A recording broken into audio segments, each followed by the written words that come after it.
다니엘 8장에 있는 말씀 보십니다. 다니엘 8장, 제가 가지고 있는 구약성경 1247쪽 다니엘 8장 우리 9절에서 우리 한달락이 마지막 14절까지 있는 말씀 보십니다. 다니엘 8장 9절에서 14절까지 있는 말씀 저희 여러분 돌아가면서 한 절씩 읽겠습니다. 그중 한 뿔에서 또 작은 뿔 하나가 나서 남쪽과 동쪽과 또 영화로운 땅을 향하여 심히 커지더니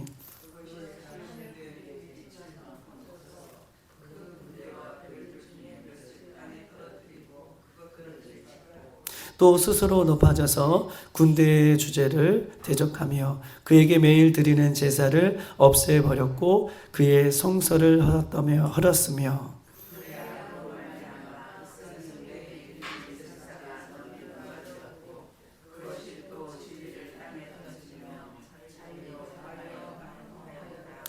내가 들은즉 한 거룩한 이가 말하더니 다른 거룩한 이가 그 말하는 이에게 묻되 환상에 나타난 바 매일 드리는 제사와 망하게 하는 죄악에 대한 일과 성소와 백성이 내준 바 되며 짓밟힐 일이 어느 때까지 이를꼬 하매 그에게 성소가 정결하게 되리라 하였느니라. 아멘. 오늘은 다니엘 8장 우리 9절에서 14절까지 있는 말씀 주님께서 저희들에게 말씀해 주실 때에 우리가 말씀에 깨닫고 우리가 말씀 가운데 서는 우리들이 되기를 주님의 이름으로 축복합니다. 특별히 우리가 계속해서 보고 있는 것은 숫염소와 이 숫양에 대한 이 성경의 역사적인 의미를 우리가 보고 있었고 앞으로 이 미래에 다가올 이 미래에 대한 예언적인 말씀이다라고 여러분에게 말씀드렸으니까 이 숫염소와 이 숫양은 이스라엘 백성의 역사 가운데에 어떤 하나님의 말씀이 이루어질 말씀이고 또한 미래적으로 앞으로 다가올 또 하나님의 나라 또 특별히 이 미래에 하나님을 대항하는 어떤 적그리스도에 대한 이 부분들을 함께 비추어서 이야기를 하고 있는 부분인 것입니다. 오늘 9절에 보면 이렇게 써 있어요. 그 중에 한 뿔에서 또 작은 뿔 하나가 나서 남쪽과 동쪽과 그 영화로운 땅을 향하여 심히 커지더라라고 얘기를 해드렸습니다. 8절에는 이 그중에라고 얘기했어요. 이 그중에는 어떤 뿔인가 라고 얘기했을 때에 이 그중에는 8절을 받고 있는 거예요. 8절에는 어떤 환상에 대한 이야기냐면 숫염소에 대한 환상이죠.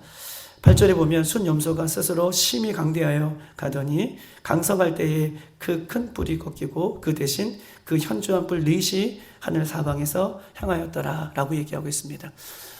숫양은 우리가 헬라 그리스라고 얘기해 드렸어요. 큰 뿔은 알렉산더 대왕이라고 얘기했고 이 알렉산더 대왕이 꺾인 이후에 이 4개의 작은 뿔이 나왔는데 이 4개의 작은 뿔 중에서 한 뿔이에요. 그중 하나에서 한 뿔에서 구조를 받는 거예요. 저를 보지 마시고 말씀 한번 보세요. 숫양이 등장하는데 큰 뿔이 있었고 그 뿔이 꺾이고 그 대신 현저한 4뿔이 등장하고 이 4뿔이 나오는 것 가운데에 구절이에요. 그중 4뿔 중에서 한 뿔에서 또 작은 뿔 하나가 나서 남쪽과 동쪽과 또 영화로운 땅을 향하여 심히 커지더라. 그러니까 8절과 9절은 이렇게 연결해서 볼 때에 이 본문이 자연스럽게 해석이 되어져 가는 것입니다. 여러분 그 중에서 4뿔 중에서 한 뿔이 나왔는데 이 4뿔은 여러분에게 어저께 말씀드렸던 것처럼 알렉산더 대왕이 죽고 우리 4명의 어려운 이름들이 등장했죠. 우리가 리스마쿠스라고 하는 인물이 등장했고 또 카산도로스가 등장했고 프톨레마이오스가 등장했고 셀루쿠스가 등장했어요. 이 4뿔 중에 한 뿔이라고 얘기하는 것은 어저께 말씀드렸던 것처럼 셀루쿠스 왕조에서 안티오쿠스 에피파네스라가 등장하는 인물을 한 뿔이 등장했고 그 한 뿔 중에서 또 작은 뿔이 등장했다라고 하는 이 뿔은 이 구절에 나타나는 뿔은 셀루쿠스에서 등장하는 안티오쿠스 에피파네스라고 하는 인물이다라고 여러분에게 어저께 말씀을 드렸습니다. 여러분 보세요. 이 구절에 이 안티오쿠스라고 하는 이 인물이 영화로운 땅을 향하여 심히 커졌다라고 얘기하고 있어요. 영화로운 땅을 향하여 심히 커졌고 그 다음에 남쪽과 동쪽을 향하여 심히 커졌다라고 9절에 이야기하고 있습니다. 이 남쪽은 이 당시에 이스라엘 백성들이 볼 때에는 이 남쪽은 어디냐면 이스라엘 백성들의 밑에 지역에 뭐가 있죠? 어느 나라가 있죠? 우리가 에스겔도 봤지만 큰 독수리 중에서 큰 강대한 독수리는 바벨론을 얘기했고 그 남쪽에 깃털이 좀 적은 독수리는 애굽을 얘기했죠. 이스라엘 백성들 보기에 남쪽은 애굽을 향해요. 그러니까 이 그리스, 그러니까 헬라 문화가 이 그리스가 등장할 때에 4개의 작은 뿔이 등장했는데 이 4개의 작은 뿔 중에서 셀루쿠스에서 태어난 셀루쿠스 왕조에서 나오는 안티오쿠스는 어떻게 해요? 이 남방 애국까지 그 힘을 뻗쳤다는 거예요. 애국까지 그 힘을 뻗치기 위해서 그 중간에 애국을 내려가기 위해서는 누구를 거쳐요? 반드시 그쵸? 이스라엘 땅을 거치게 돼 있어요. 북쪽에서부터 계속 남쪽으로 향하는 그 남쪽은 애굽을 향해요. 9절에 말씀하는 그 구절은 이 왕조들이 그 밑에 큰 강대국인 애굽을 먹기 위해서 내려올 때에 누구를 거쳐요? 이 아름다운 땅이라는 것은 이스라엘 땅 중에서도 아름답다라고 하는 것은 예루살렘을 얘기하는 거예요. 이 예루살렘의 힘이 그들에게 뻗쳤다. 이 안티오쿠스의 힘이 예루살렘을 향해 뻗쳤고 저 밑에 나라가 남쪽 애굽을 향하까지 그 힘의 세력이 뻗쳤다는 것을 강성해졌다는 것을 반복적으로 이야기를 하고 있는 것입니다. 10절 다 같이 한번 읽어볼까요? 시작. 그것이 하늘 군대에 미칠 만큼 거져서 그 군대와 별들 중에 몇을 땅에 떨어뜨리고 그것을 짓밟았다라고 얘기하고 있습니다. 여러분 보세요. 이 안티오쿠스는 9절에 나와 있는 안티오쿠스는 여러분들에게 말씀드렸던 것처럼 이 적그리스도 어저께 얘기했던 것처럼 적그리스도에 대한 모형이에요. 나중에 적그리스도가 어떻게 등장할 것인지에 대한 부분들을 얘기할 때에 이 안티오쿠스는 적그리스도의 모형과 그림자로 예표적인 인물이 이 안티오쿠스입니다. 그러면 이런 보세요. 우리가 다니엘 7장에 봤어요.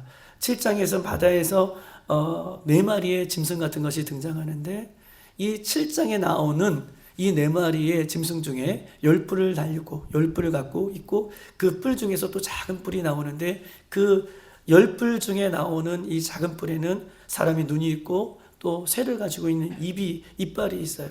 이 다니엘 7장에 나와 있는 10뿔은 뭐를 상징하는 것일까요? 상징하는 것이 아니라 이 다니엘 7장에 나와 있는 10뿔을 가지고 있고 그 뿔 중에 작은 뿔이 나오는 이 짐승은 요한계시록 13장에서 말하는 그대로의 적그리스도를 얘기하는 거예요. 그러니까 우리가 여기서 기억할 것은 다니엘 7장에서 나오는 그 10뿔 가진 이 짐승 같은 것은 적그리스도를 말하는 것이고 다니엘 8장에서 우리 등장하는 이 하늘에 미칠 만큼 커지는 이 군대를 상징하는 에피크루스, 즉 다시 말해서 우리가 말씀드렸던 이 안티오쿠스는 즉 이 적그리스도를 상징하는 인물이라는 거예요. 두 가지를 헷갈려서 보면 안 되는데 다니엘 7장의 10뿔 가진 짐승은 앞으로 나타날 적그리스도를 대변하는 것이고 이 안티오쿠스는 다니엘 8장에 나타나는 것은 적그리스도를 상징하는 인물이라는 거예요. 이해되셨죠? 상징하는 인물이고 이 다니엘 7장에서 나오는 것은 적그리스도다라고 하는 그 모습을 그대로 보여주고 있는 것을 이야기를 하고 있는 것입니다. 적그리스도를 상징하는 이 안티오쿠스가 힘이 얼마나 큰지 오늘 10절에 보면 하늘 군대예요. 하늘 군대는 어떤 군대냐? 영적으로 보면 하나님의 그 영적인 하늘 군대의 천사들과 싸움을 하는 이런 영적인 악한 세력의 모습으로 해석이 될 수 있고 오늘 이 하늘 군대는 하나님의 군대와 이스라엘 군대와 싸울 것을 이야기하는 거예요. 여러분 한번 보십시다. 하늘 군대와 싸운다. 하늘 군대와 대항한다. 라고 하는 이 10절의 표현은 두 가지 표현을 다 쓰고 있어요. 왜냐하면 안티오쿠스는 적그리스도를 상징하는 인물이기 때문에 실제적으로 애굽을 치기 위해서 이스라엘 백성들과의 싸움을 하늘 군대, 이스라엘 백성을 하늘 군대라고 소개하고 있는 것이고 특별히 영적인 의미에서는 이 마지막 적그리스도를 상징하는 그 상징적인 세력들이 어떻게 해요? 실질적으로 하늘에서 영적인 싸움을 벌이는데 하나님의 군대와 이 악한 세력과의 군대가 이 마지막 때에 있을 것을 영적으로 보여주는 거예요. 그러니까 두 가지 해석을 가능한 것이죠. 상징적인 이 안티오코스는 적그리스도를 상징하는 것인데 실질적으로 이스라엘 군대와 싸우는 이 땅의 싸움을 얘기하는 것이고 또 하늘 군대와 싸운다라고 했을 때 하나님의 군대와 이 악한 세력들이 영적인 싸움을 하늘에서 벌어질 것을 이렇게 대변하여 이 말씀을 하고 있는 것입니다. 사랑하는 여러분, 예수 그리스도를 믿는 우리들의 싸움은요 영적인 싸움이라고 에베소서 6장에 말씀하고 있어요. 에베소 6장에 보면 우리의 싸움은 혈과 육에 대한 싸움이 아니라 악한 영들에 관한 싸움이다라고 얘기하고 있고 그 싸움을 싸우기 위해서 우리가 반드시 취해야 할 것이 있는데 하나님의 전신갑주를 취해야 된다라고 얘기하고 있습니다.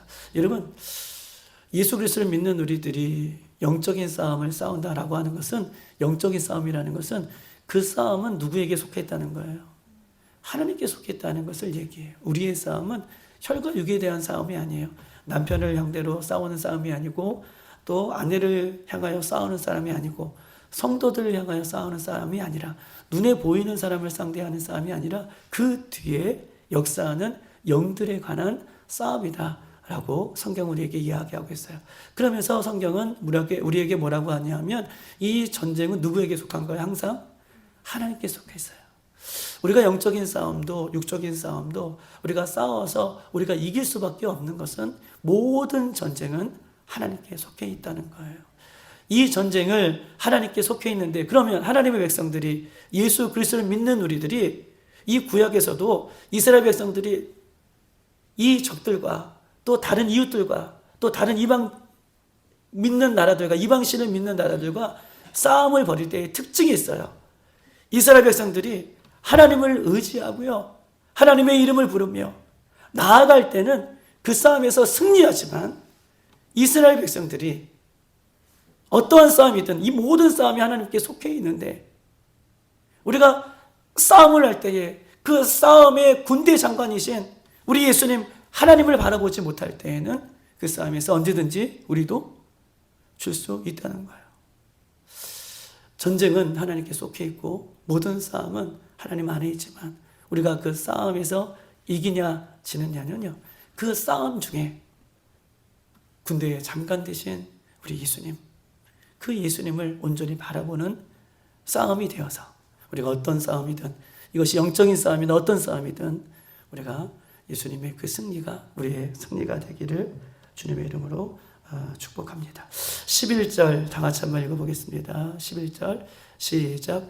또 스스로 높아져서 군대의 주제를 대적하며 그에게 매일 드리는 제사를 없애버리고 그의 성서를 헐었더라 라고 얘기하고 있습니다. 여기서 군대의 주제라고 써 있어요. 군대의 장관이 아니라 군대의 주제는요 예수 그리스도를 얘기해요. 예수 그리스도를 얘기하기 위해서 군대의 주제를 얘기해요. 이스라엘 백성들이 믿는 이스라엘 백성들과 함께하는 하나님 더 나아가 예수님을 얘기해요. 근데 보세요. 이 안티오쿠스는 적그리스도의 뭐라고 얘기해요? 상징적인 인물이라고 얘기했죠. 여러분 보세요. 적그리스도가 결국은 어떤 분을과 대적하고 싸울 것이에 대한 이 이야기를 하고 있는 거예요. 11절 보면 또 스스로 그가 높아져서 군대의 주제 예수님을 대적해요. 우리가 보십시다. 다니엘 7장에도 이 짐승들이 나와서 결국은 이 10뿔 가진 짐승이 누구를 대적해요? 하나님을 대적해죠. 신성을 모독한다고 말씀드렸어요. 하나님의 입으로 그 입을 가지고 하나님을 대적하고 또 10뿔 가진 다니엘 7장에서 예수 그리스도를 믿는 성도들을 대적해요. 그 모습을 지금 한 번 더 다니엘 8장에서 얘기해줘요. 스스로 커진 안티오코스가 그 영적인 존재가 그 안티오코스가 영적인 의미에서 더 나아가 하나님의 이 주제 즉 하나님의 군대의 예수 그리스도를 대적할 인물이라는 것을 마지막 때에 우리들에게 보여주고 있어요. 그러면서 뭐라고 얘기하냐면 매일 드리는 제사를 없애버리고 그의 성소를 헐었더라 라고 이야기를 하고 있는 것입니다. 여러분 안티오코스가요, 애굽을 치러 내려갈 때 늘 거치는 지역이 이스라엘이라고 여러분에게 말씀드렸어요. 그것을 남쪽이라고 얘기했고 아름다운 땅이라고 얘기했어요. 여러분, 이 안티오코스가 얼마나 진짜 못된 왕이었냐면, 못된 그런 권력을 가지고 있는 사람이라면, 이 사람이, 이 안티오코스가 역사적으로 진짜 내려갈 때에요, 이스라엘 백성들이요, 성소를 다 헐어버려요. 그리고 그 성소 안에 뭘 집어넣냐 하면 제우스 신, 여러분에게 말씀드렸어요. 제우스 신을 거기 성소 안에 들여요. 제우스 신은 신들 중에 어떤 신이에요? 그리스의 제우스 신은요, 태양신이에요. 여러분, 우리가 그 담무스라고 하는 이 다니엘서에 보면, 에스겔서에 보면 이 에스겔이 환상 중에 어떻게 넘어가요? 이스라엘 땅으로 넘어가요. 에스겔의 몸은 바벨론에 있지만 이 바벨론에 있는 그 에스겔이 환상 가운데 어떻게 해요? 예루살렘을 하나님께서 보여줘요. 그때 섬겼던 신이 담무스예요. 이렇게 이스라엘 곳곳에서, 예루살렘에서 우상이 들어져 있던 것처럼 실제적으로 안티오코스는요, 예루살렘 성을 해파할 뿐만 아니라 그때에 자신들이 의지했던 이 태양신 제우스 신을 그곳에 집어넣습니다. 그리고 이 태양신을 그 예루살렘 성 안에 집어넣었다는 것은 매일 드리는 이 제사를 다 파했다는 뜻을 지금 갖고 있어요. 이런 짓을 범합니다. 12절 다 같이 한번 읽어볼까요? 시작. 그의 악으로 말미암아 백성이 매일 드리는 제사가 넘김바 되었고 그것이 또 진리를 땅에 던지며 자의로 행하여 형통하였더라. 여러분, 진리를 땅에 던졌다라고 하는 말은 뭐예요? 진리요, 말씀이죠. 율법이에요. 율법을 어떻게 해요? 지키지 못하게 해요. 하나님의 백성들이 하나님의 말씀을 지키지 못하게 했고 매일 드리는 제사를 없앴더라 라고 이야기를 하고 있습니다. 13절 다 같이 한번 읽어볼까요? 시작. 내가 들은즉 한 거룩한 이가 말하더니 다른 거룩한 이가 그 말하는 이에게 묻되 환상에 나타난 바 매일 드리는 제사와 망하게 하는 죄악에 대한 일과 성소와 백성이 내준 바 되며 짓밟을 일이 어느 때까지 이를꼬 하며 라고 얘기해요. 거룩하신 이가 또 다른 이에게 말하는 거예요. 이런 성소가 짓밟히고 매일 드리는 제사가 무너지고 더 나아가 어떻게 해요? 제사장들을 쫓아내고. 여러분 보세요. 오늘 본문의 표현은 얘기하고 있지만 이들이요, 이 애굽 땅에 내려가기 전에 안티오코스가 어떤 일을 하겠냐면 율법을 지키지 못하게 할 뿐만 아니라, 여러분 보세요. 율법을 지키지 못하게 할 뿐만 아니라 율법에서는 뭐라고 있어요? 이스라엘 백성들이 부정한 음식은 어떻게 먹을 수가 없어요. 그런데 이 안티오코스는요, 부정한 음식 중에 대표적인 짐승이 하나 있죠. 누구예요? 돼지죠. 돼지를 갈아요. 돼지를 갈아서 그 피를 어디가 뿌려요? 제사장 성전에 뿌려요. 이렇게 이스라엘 백성들을 철저하게 망가뜨렸던 역사적인 인물이 안티오코스예요. 여러분 보십시다. 안티오코스는요, 영적인 의미에서 적그리스도를 상징한다는 거야. 나중에 이 적그리스도가 나타나서 누구를 공격한다는 거야? 예수 그리스도를 믿는 우리들을 공격한다는 거예요. 말씀을 지키지 못하게 하고 예배드리지 못하게 하고 기도하지 못하게 하고, 그 적그리스도의 대상이 예수 그리스도를 믿는 우리들이라는 것을 분명하게 오늘 이야기하고 있어요. 그런데 보세요. 그 거룩한 이가 나타나서 이 일이 언제까지냐? 이 일이 도대체 언제 끝나는 거냐? 라고 이렇게 물을 때에 오늘 본문 14절 언제까지냐? 이 기간을 얘기하고 있습니다. 여러분 보세요. 시작. 그가 내게 이르되 2300주야까지니 그때의 성소가 정결하게 되리라 하였느니라.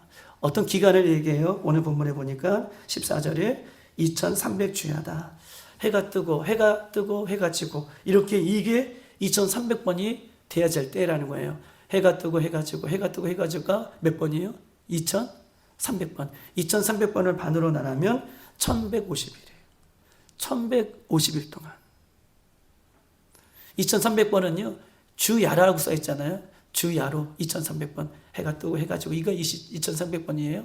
2300번이 하루씩 반을 나누면 어떻게 해요? 1150일 동안 이런 일이 있을 것이다. 그리고 그 이후에 성소가 회복될 것이다 라고 그 기간을 이야기를 하고 있는 것입니다.